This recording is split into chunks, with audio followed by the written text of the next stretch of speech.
Samsung Galaxy S25 ultra मिलता है 1,30,000 rupees, almost 1.5 lakh. After a whole year from S24 ultra Samsung ने किया क्या, जो बॉक्सी डिज़ाइन थी उसको थोड़ी सी कर्व कर दी, बेजल्स और कम कर दिया, जिसकी वजह से 6.9 इंच की इमर्सिव डिस्प्ले मिलती है। पीछे की जो कैमरा रिंग है वो और थोड़ी सी बड़ी कर दी और स्टाइलिश कर दी। एंड आई विश कि और कुछ मेजर चेंजेस आते इस फ़ोन में, जैसे कि IP69 हो गया, देन मैग्नेटिक पैड आ जाता पीछे, जो कि ची वायरलेस चार्जिंग जो भी अपने यूज़ करते हैं वो मैग्नेटिकली अटैच हो जाए। एक और अच्छी चीज़ ऑलरेडी लाइनअप में आती थी, जैसे कि ब्लूटूथ कनेक्टिविटी इन S Pen, वो भी निकाल दी।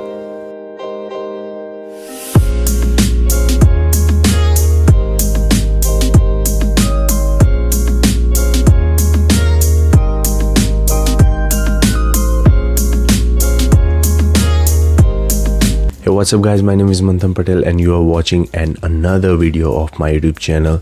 Welcome back. Won't deny कि इसमें Snapdragon 8 Elite मिल जाता है, Elite और Elite whatever you say, but वो वाला प्रोसेसर मिल जाता है जो कि काफ़ी तगड़ी परफॉर्मेंस देता है if you compare it with the another smartphone out there. iPhone 16 Pro Max है या फिर कोई और पुराना या फिर S24 Ultra ही ले लो, तो उससे अगर कंपेयर करते हो तो इसका परफॉर्मेंस स्कोर काफ़ी तगड़ा आता है। इवन जो भी आप फ़ोन यूज़ करते हो तो काफ़ी स्मूथ एक्सपीरियंस देता है, कहीं पे भी लैग ग्लिटर वगैरह कुछ नहीं आता।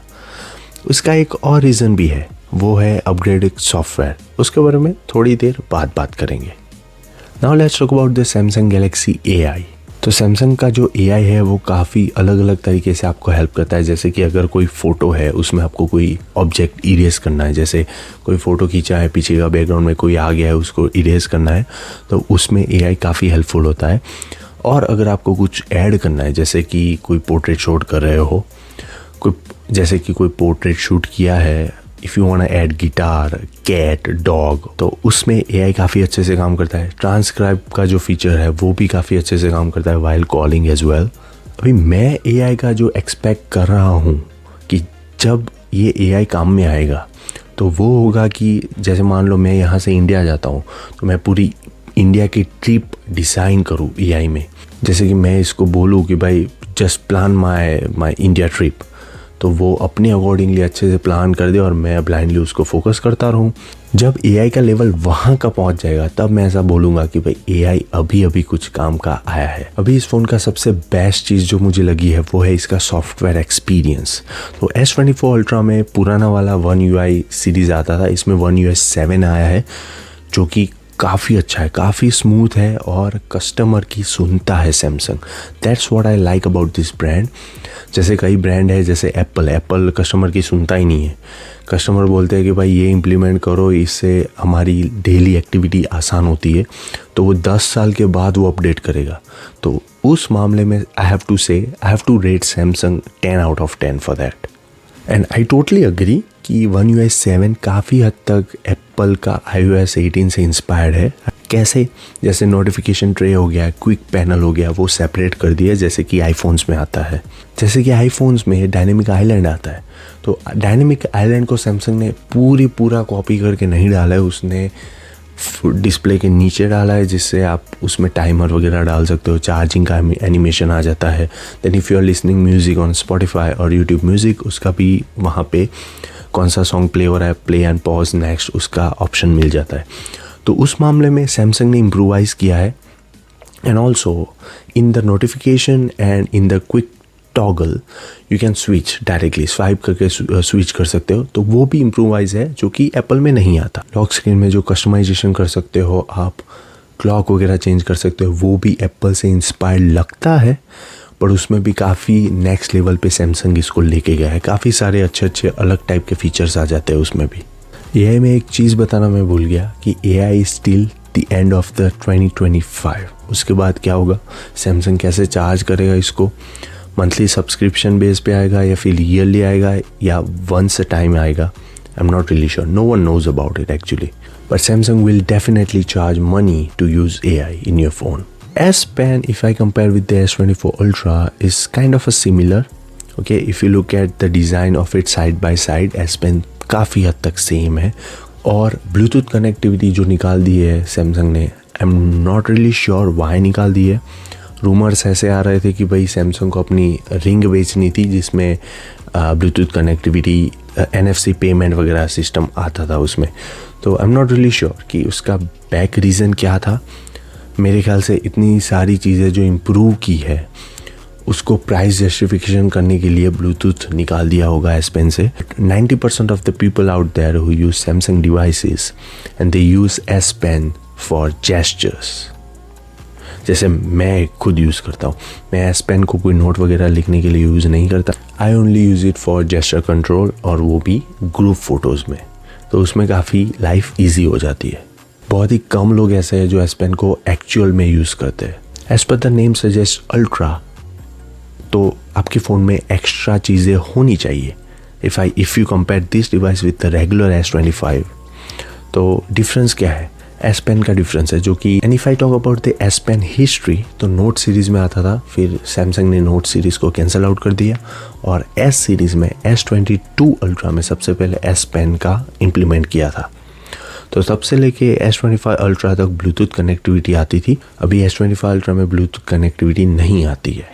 तो S Pen is useless for many people out there. Samsung is saying that it is the best Samsung device out there, जो कि हर कंपनी अपने प्रोडक्ट के बारे में बोलती है। मेरे ख्याल से तो बेस्ट स्मार्टफोन तो नहीं है, but it is a better smartphone, better version of S24 ultra. That's what I can call it. Flat की वजह है थोड़ी सी कर्व कर दी है डिस्प्ले, जिसकी वजह से ये थोड़ा सा थिक दिखता है, but it is not thick, actually it is thinner than that. But design कुछ हद तक ऐसा है कि आपको ऐसा लगेगा कि this device is much more thicker compare with the previous S24 ultra, पर ऐसा नहीं है।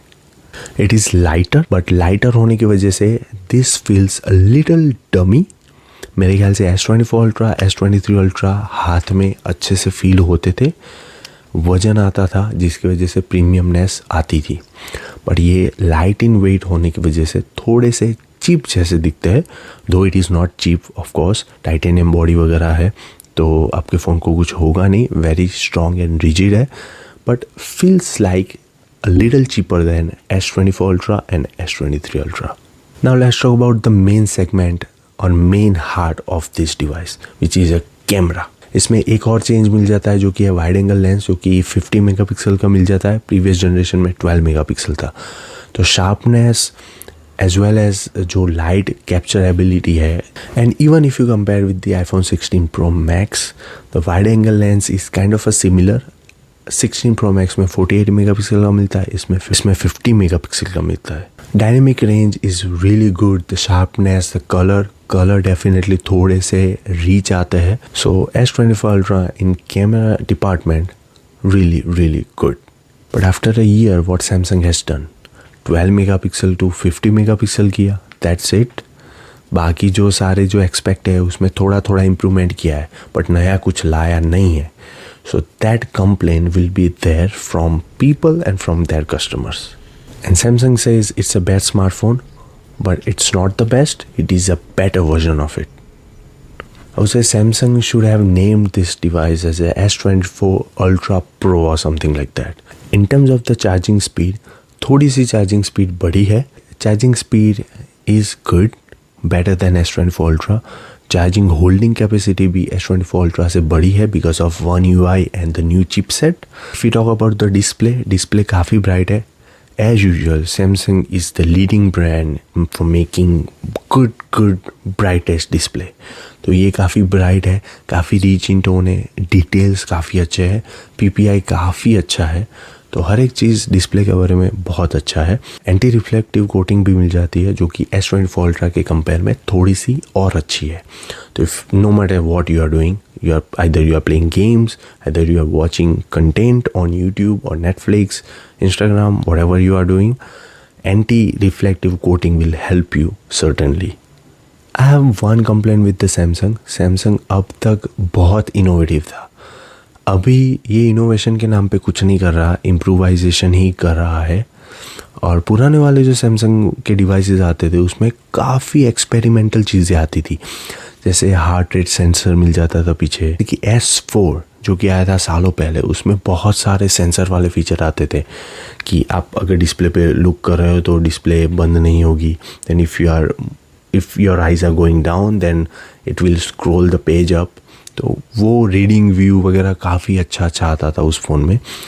फिंगरप्रिंट सेंसर भी काफ़ी अच्छा था, तो this is having the best fingerprint sensor out there.